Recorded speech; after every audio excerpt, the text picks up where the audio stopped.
This video covers topic 12.5, which is factoring polynomials day 2.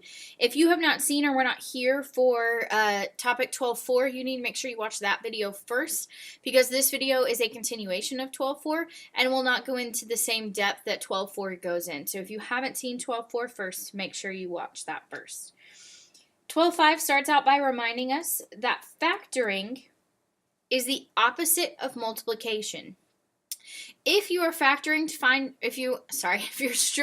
find factors, we have given you some calculator tips to help you. Now, the calculator only helps if you know what you're doing, but if you are stuck, if you know what you're doing with factoring, but you don't know how to find the factors, or maybe you got some of them wrong on 12.4 because you didn't have the right numbers, then here's a way that you can use the calculator to help you. This video will use the calculator to find those factors so that you can get used to that method as well. So we still identify the sum is still the middle term. The product is still the outside terms multiplied together. So in this example, I have the product of negative 24x squared. If you take the number for your product, so the negative 24, don't put the x squared in. But if you take the negative 24 and put divided by x in y1, this will pop up. So in y1, put the product divided by x. Click second graph to look at the table. The table will give you all of the values for any of the products that you could have. So like 1 times negative 4 would give you negative 24. The cool thing about the table is some people really struggle with like when to make one positive and one negative, and the calculator will do all of that for you. And you scroll until you find a horizontal row, an x and a y that add to your sum. So for example, 2 and negative 12 would add to negative 10, so my factors would be 2 and negative 12, and I could use the box from there. So, problem 1 asks us to factor completely. The first thing I notice is that all of these numbers are even, so I need to work on taking out a GCF of 2. When I take out that 2, remember I put it in front with my parentheses and I divide it out. So 2 divided by 2 cancels. I bring the x squared down. Negative 6 divided by 2 is 3x, and negative 36 divided by 2 is negative 18. So I start my box with the x squared and the negative 18. I'm looking for something that sums to negative 3x and has a product of negative 18x squared. So in y equals, I'm going to put negative 18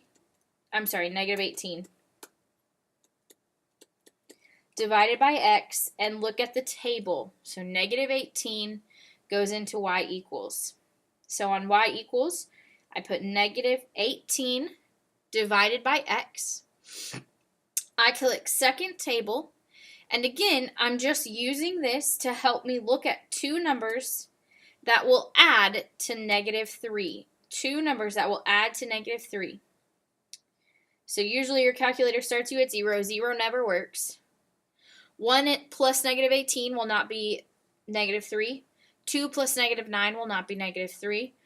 3 plus negative 6 will give me a negative 3. So these two numbers right here, the 3 and the negative 6, are what I write in my box. So again, you still have to know how to use the box, you still have to use the box, you still have to know how to factor, but if you are having trouble coming up with these two terms that would have added together to get this, that also multiply to this, the calculator can help you there. From here, we find our GCF between x squared and negative 6x is x, between 3x and negative 18 is a positive 3, between x squared and 3 is positive x. Between negative 6x and negative 18 is a negative 6. I put both of those factors up at the top in parentheses. Again, the order does not matter as long as you have your numbers correct. Make sure you remember to put your GCF out in front. Usually when I take out a GCF, I always try to go straight to my answer and go ahead and put it over there so I do not forget it. Problem 2, they ask us how is x squared minus 11x plus 28 expressed as a product of two binomials. Looking at my numbers, I have 1, negative 11, and 28, so there's no GCF there because even if you could take out a 1, it's not going to help you. None of these, like, they don't all have x's. The 28 doesn't have an x, so there's not going to be a GCF, so I can start straight with a sum. My sum is a negative 11x, so I'm going to use the calculator to help me find two numbers that will add to negative 11. My product is 28x squared, so first times the last, and those are the two that I plug into my box. In y equals on the calculator, I put 28 divided by x and look at my table for an x and a y that add to be negative 11.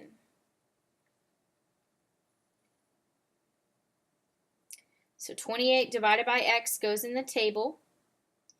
As I start going down, I start to realize all of these numbers will not add to be a negative because all of these are positive, so I need to work my way up. Something I did not mention earlier, the only possible factors, kind of like how we talked about on 11.4, are whole numbers. So like 3 would not work because it's not a whole number. So you can skip over anything that has decimals or fractions because we're only looking for whole numbers. So as I add these together, negative 4 and negative 7 would add to a negative 11. So I plug in a negative 4x and a negative 7x. I take out my GCF, so in this row we have an x, in this row we have a negative 4 that is shared because 4 divides into 28. In this row they share an x, in this row they share a negative 7, so my factors are x minus 4 and x minus 7.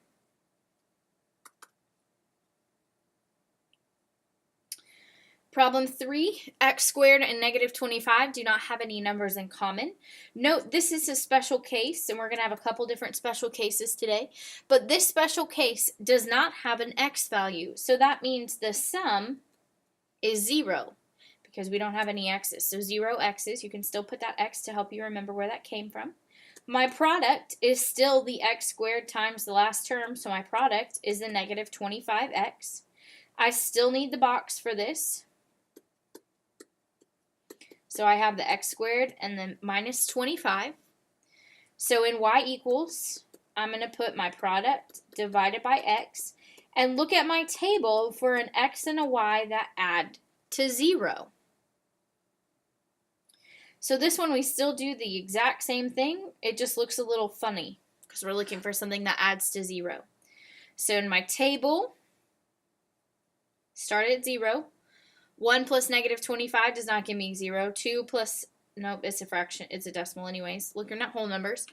5 plus negative 5 would give me 0. So I'm going to replace 5 and negative 5 here. So when I find my GCFs, x squared and negative 5x share an x. 5 and negative 25 share a 5. X squared and 5x share an x. Negative 5x and negative 25 share a negative 5. So my factors are x plus 5 and x minus 5.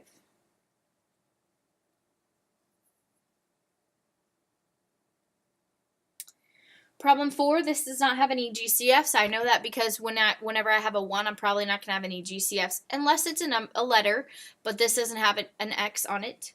So I'm looking for a sum of 3x and a product of negative 10x squared. So in y equals, I put negative 10 divided by x, looking for an x and a y that equal 3. So negative 10 divided by x, look at my table. I'm looking for an x and a y that add to 3. So 1 plus negative 10 is not 3. 2 plus negative 5 is a negative 3. So I'm going to double check. But I need a positive 3, so I need to keep going. Not a whole number, not a whole number. 5 plus negative 2 would give me that 3, the positive 3. So in my box, I had 5 and negative 2. And from my problem, I have the x squared and the minus 10. So GCFs, x, and a 5, x and a negative 2. So x plus 5, x minus 2 are my factors.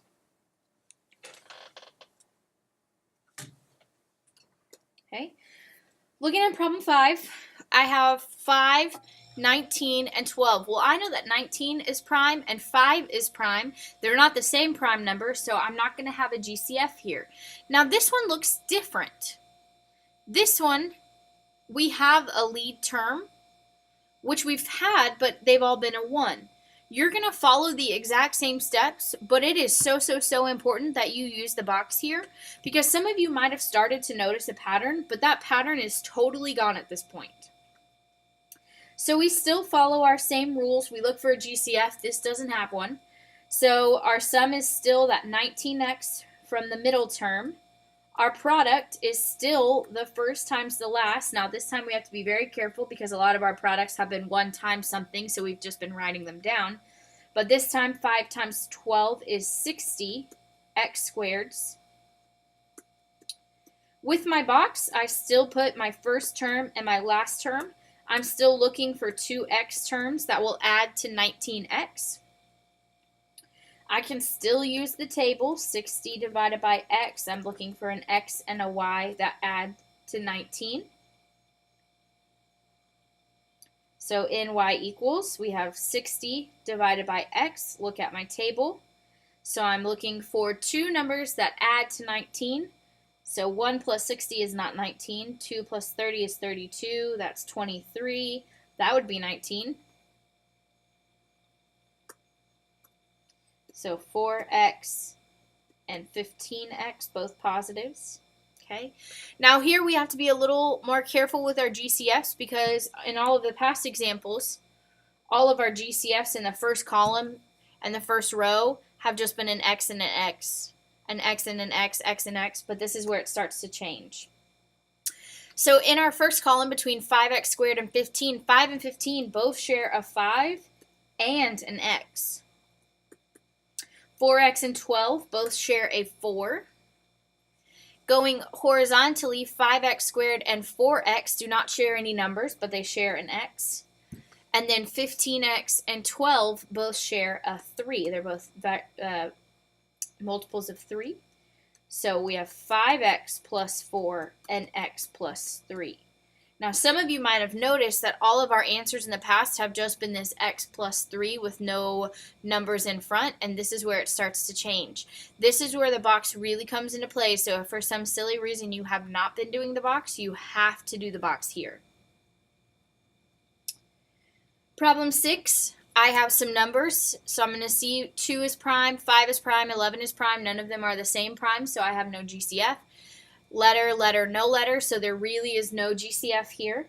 My sum is that middle term of 11b.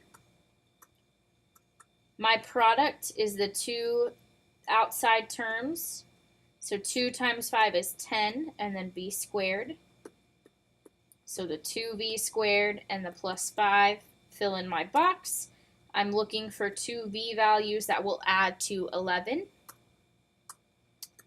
In y equals, I put 10 divided by x, and I'm looking in the table for an x and a y that add to 11. So 10 divided by x, and I'm looking for 2 numbers that equal 11. So 1 plus 10 is 11. Oh, there we go. So 1 and 10 make 11. So again, from here, looking at my GCFs, 2 and 10 are both even, so they share a 2. They also both have v's, so they share a v.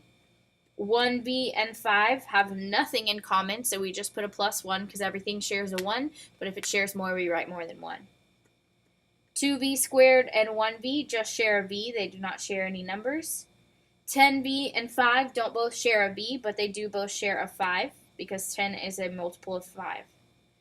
So we have v plus 5 and 2v plus 1.